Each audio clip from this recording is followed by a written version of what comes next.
Hey everyone, welcome back to the PFF Betting Podcast. I'm your host, Kendall Ben, joined as always, senior data scientist Ben Brown. We are here to break it all down. We've got the championships this weekend. It's a jam-packed podcast, so we are just going to get right into it.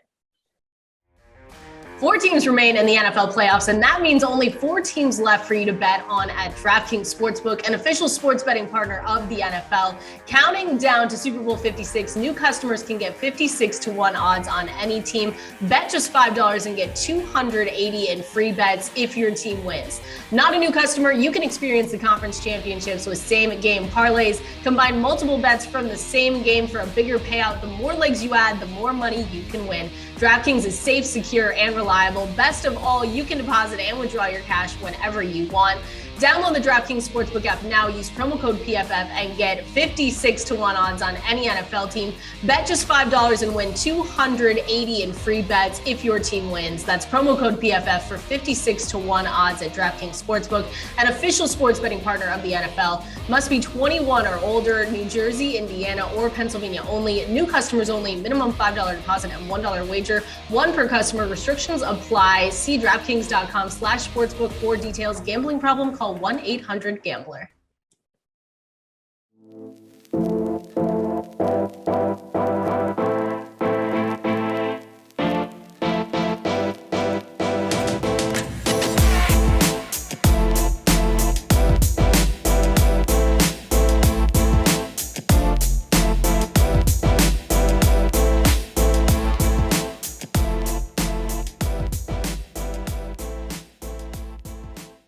All right, Ben, it's incredible. We're here. It's amazing. We are going to go through the AFC Conference Championship first, but it's going to be a great weekend. We've got a whole jam-packed podcast. How are you doing? I like these matchups. I'm excited for this. Yeah, obviously, I mean, we talked a little bit about it last week. Obviously, everyone likes the divisional round, more games, more opportunity for a really good game. Obviously, we got, the Bills Chiefs, which was, I would say, the best game that I've seen. Yeah, probably ever for sure. But, I personally believe that conference championship round is the best NFL action that we actually get. Of course, Chiefs, Bengals, a little bit of whatever spread, but I do like what we have, at least as far as the NFC, NFC West match between the 49ers and Rams. I do think that's going to be a really intriguing nightcap. So, I'm pumped. It is sad because we only have 3 games left of NFL actual action here. So we'll see. I don't know. I mean, I know that you are in touch with the social media aspect of it. And we are launching, a soccer product here pretty quickly. So I do think we're going to get some PFF betting soccer action here, which I'm looking forward to, but nothing actually, wets my whistle as much as football action. So I'll say what it is, There we go. And you said it, it's going to be hard to top what we saw between the Buffalo Bills and Kansas City Chiefs, but I think we're in line for a great matchup here. And especially we'll start with Bengals and Chiefs, but I think the question is, can Cincinnati 6-0 against the spread over its last 6 games? Can they upset Mahomes for the second time this season and end the 7-game consecutive home playoff winning streak? I want to get your breakdown just first before you even tell me kind of your picks and things like that, your breakdown of just the matchup in general and what we're going to be watching here.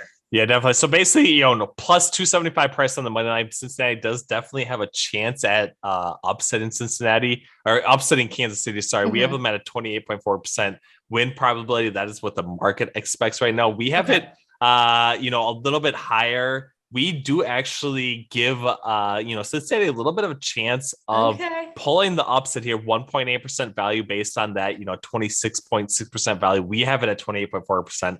Sorry, I did misspoke a little bit earlier on that market, consensus for where this game actually ends up. But, at 7.5 points, there's no reason not to back Cincinnati on the spread. I do think that I do think this maybe is a decent game for Kansas City, at least from a match perspective. But moving out from 7 out to 7.5, I do think that Cincinnati is definitely the correct side on the spread here coming up for this matchup for sure. So Okay, I like that. And I think it's important, like beating the Chiefs in Cincinnati at the end of the regular season is super impressive. But we all know, and you know, especially like having to continue their dominance and take down Patrick Mahomes at Arrowhead in the postseason where they've been before. I think it's going to be a tough matchup. So I want to know, like, what do you think? What do the Bengals need to do in order to come out victorious in this game? Yeah, definitely. So basically, in that match in week 17, which we're actually talking about here is, Cincinnati was a 3.5 point underdog at home. If you factor in, right around 1.5, maybe 2 points from a home field advantage perspective, that is kind of basically how you move out to the 7.5, 7 point spread that Kansas City is currently facing right now. But in that week 17 matchup, basically Cincinnati played, I would say, at their ceiling performance, right? Obviously, Jamar Chase had the long touchdown where he was basically surrounded by Kansas City defenders, broke free from that.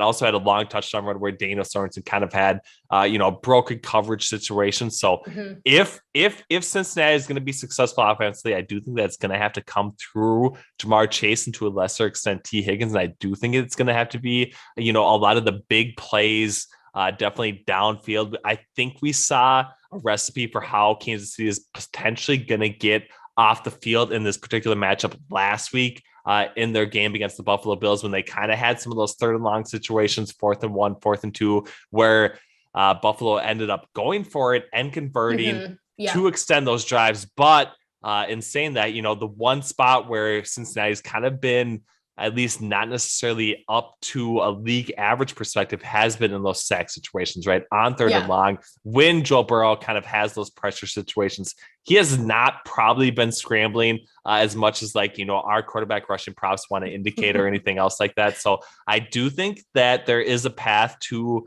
Kansas City potentially getting off the field on 3rd and long on a 4th and medium, 4th and short situation when Zach Taylor does actually kind of want to press those edges from that perspective. But if Kansas City kind of gets off the field in those situations, I do think they're probably going to be able to cover a touchdown differential, but 7.5 is a completely different ballgame here. So I do think that, the Bengals have an opportunity to potentially cover kind of coming back basically from, a 2-touchdown differential or something less than that. And I do think that's kind of the spot where I'm buying into Cincinnati, especially offensively for this matchup. Yeah, I agree. I think when you look at the matchup and what I've read from you on pff.com/betting and things like that, like the Bengals have to use that quick game to help Joe Burrow. And that's kind of going to be like where we either see this turn a good way for them or turn a bad way, because like it's fairly obvious to like say that, right? But it has to be said. Like against the Titans, Joe Burrow took one of his 9 sacks when he took less than 2.5 seconds in the pocket, and then all the other ones were with 2.5 seconds or more.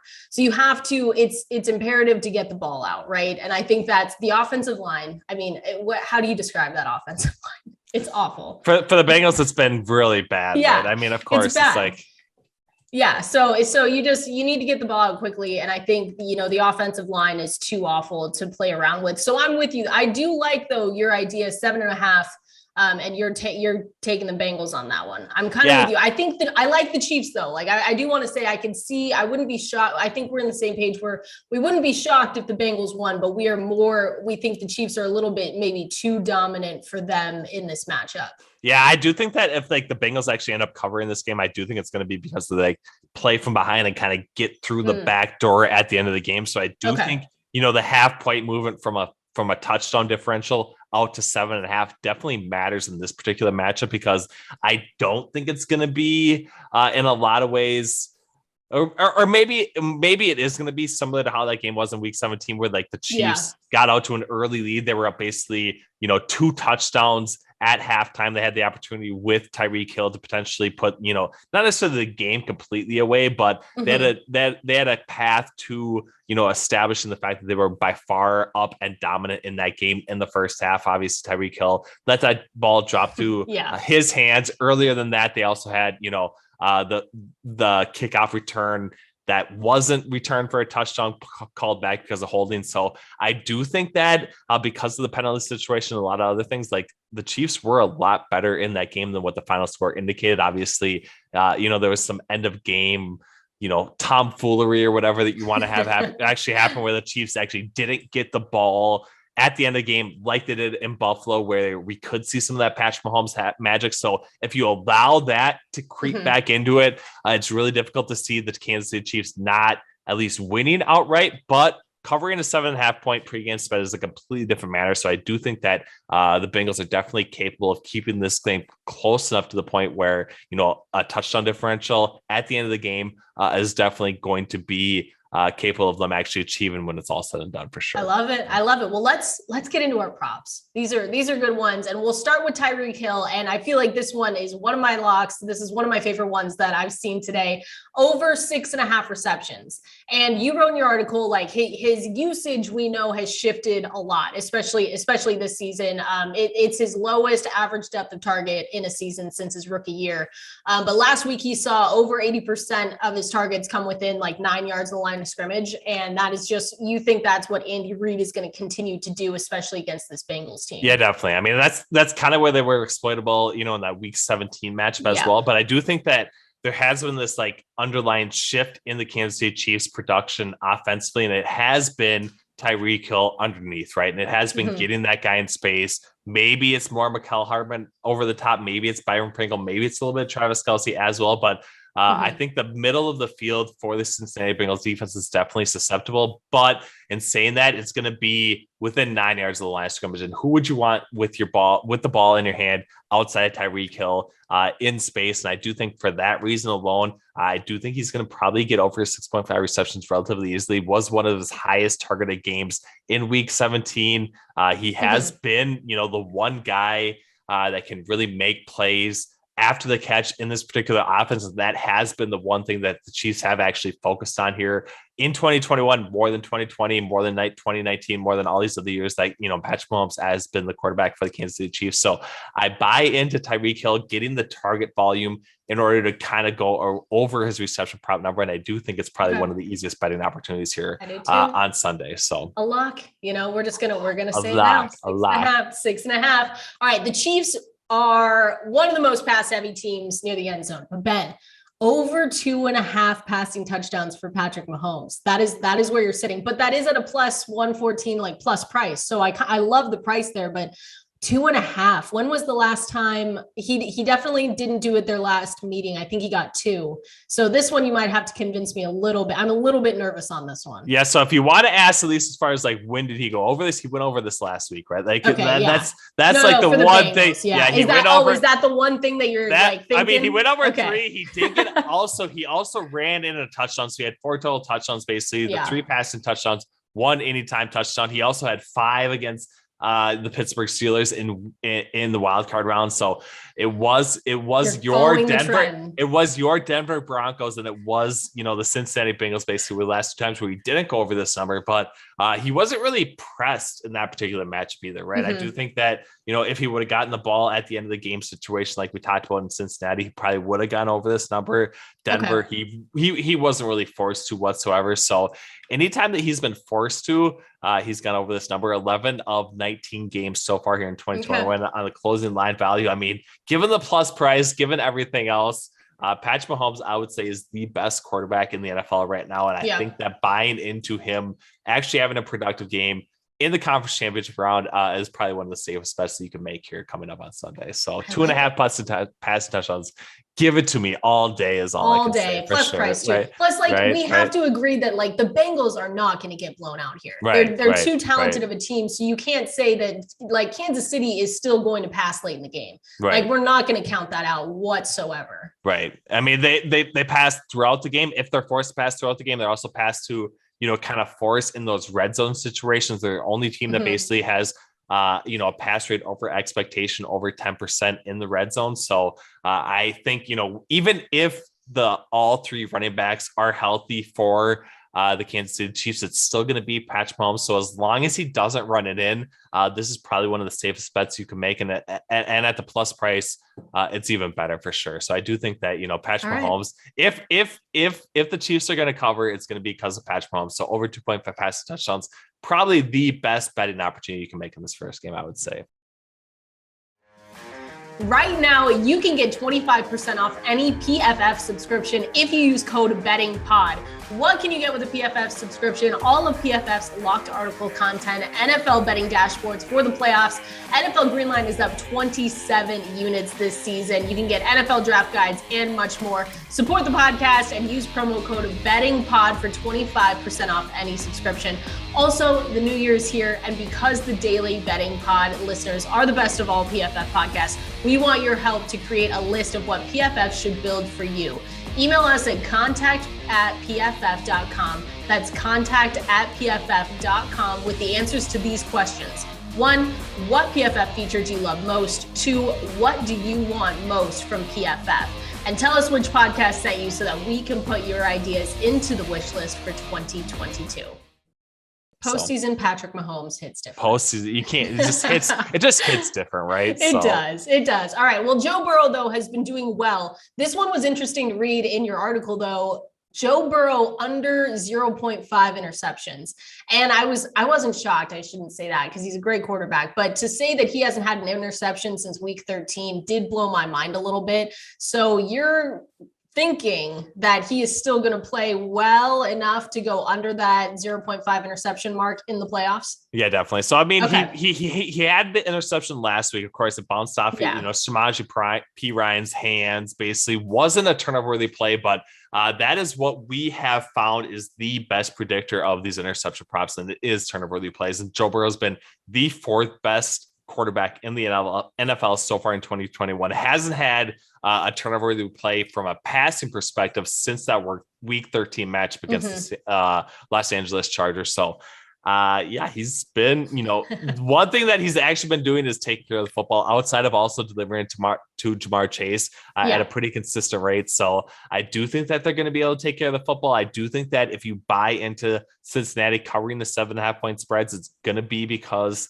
Joe Burrow didn't throw an interception, right? I do think that's like the one thing where this game is absolutely going to get out of hand is if he actually does that. So I think he's going to take care of the football. He has done it basically so far through his, entire sophomore campaign. So there's no reason to buy into it. I do think it's a little bit of recency bias. The fact that we are still seeing a little bit of a, plus price on this particular market based on the fact that, he had an interception last week, which was not his fault whatsoever. Absolutely. From a PFF grading perspective. So I like this one. I like this one quite a bit. And the Chiefs, the Chiefs secondary, not so great. And as of right now, they're going to be without Matthew still as we're recording this. I think he's likely to be out.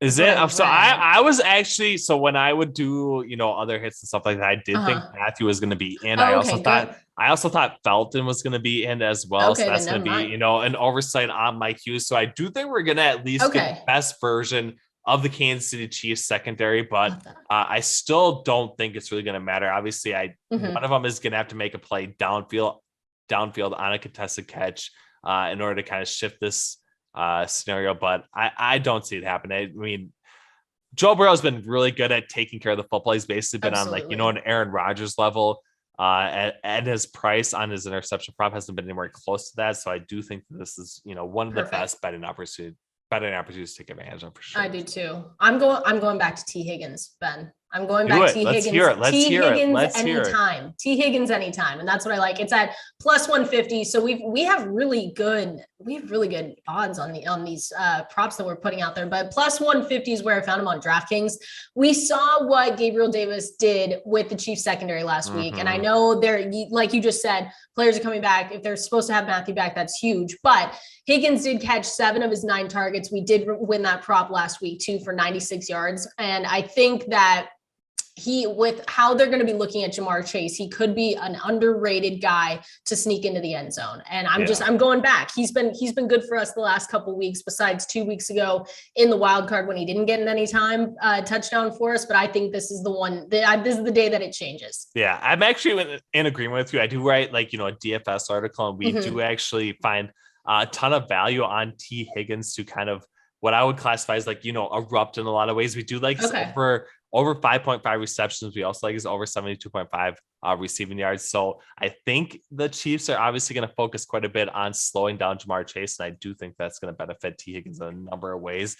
And I one of those is definitely going to be his anytime touchdown score. So I'm on his overs quite a bit here. And I do think the best one of all of his overs is for him to get in the red zone or get in the end zone, basically, kind of based on his red zone usage. So I like that one quite a bit, actually. Love it. So. All right. Any other ones you want? Any parlays? Anything else you want from this Bengals Chiefs game? I mean, I do kind of like, I do have one same game parlay. Patrick Mahomes over 2.5 passing touchdowns, Tyreek Hill over 6.5 receptions. We always talk about, both those a decent amount. I do like Joe Burrow under 0.5 interceptions. And I think if you can get T Higgins potentially over his reception total, that's basically going to pay out like plus 1,300, plus 1,200 on Caesars Sportsbook. And I do think, with the Kansas City Chiefs potentially leading early, I do think, Tyreek Hill is going to get some of those receptions underneath throughout the entire game. That is going to be a decent path. And I do think that's the most likely opportunity from a game script perspective. So I do think at plus 1,300, that is a pretty decent bet here. Either Jamar Chase or T Higgins to get over the receiving yards number. I like that one quite a bit for sure. That's a good one. That's a good one. All right. And you're rooting for the Bengals to cover. I like the Bengals to cover 7.5 points. All right. I'm locking that in. I do think so. I'm a little nervous about the total, but I do think the total's maybe going to be under in a lot of ways as well. But of course, saying Patrick Mahomes over 2.5 passing touchdowns probably isn't the best way of saying that out loud. But I think it's going to be a tight one. And I do think that, the Bengals are definitely going to keep this one close throughout for sure. Yeah. Total is tricky with these two teams, right? Because the last time it was way over. It was way over. And then we were on, the Bills Chiefs under last week as well. And that one felt honestly pretty good until basically 2.5 minutes ago. Yeah, basically till the end, right? And then everything just exploded and erupted in your face, basically. But if the Chiefs would have gotten off the field on that 4th and 13 situation where Gabriel Davis ended up scoring the touchdown, that game would have actually gone under here pretty easily. So I don't know. I do think that the Chiefs offense is definitely built more toward kind of playing toward unders. I don't think the market is, necessarily caught up to the way that they've actually been playing offense here. So if they're going to win this game and kind of win it, maybe, pretty handily, I do think the game is probably going to end up being under because I don't think that the Bengals are going to keep pace. But if you think the Bengals are going to cover, I do think this game is going to probably pretty easily go over the 54.5 point total. There we go. Bengals to cover. You love to see it. You love to see it. But everyone, thank you so much for joining us for this jam-packed podcast. We appreciate you as always. PFF.com/betting. That is where you can find all our best bets, all our props, tools, all of Ben Brown's articles, most importantly. And thank you so much for listening. Have a great weekend and good luck.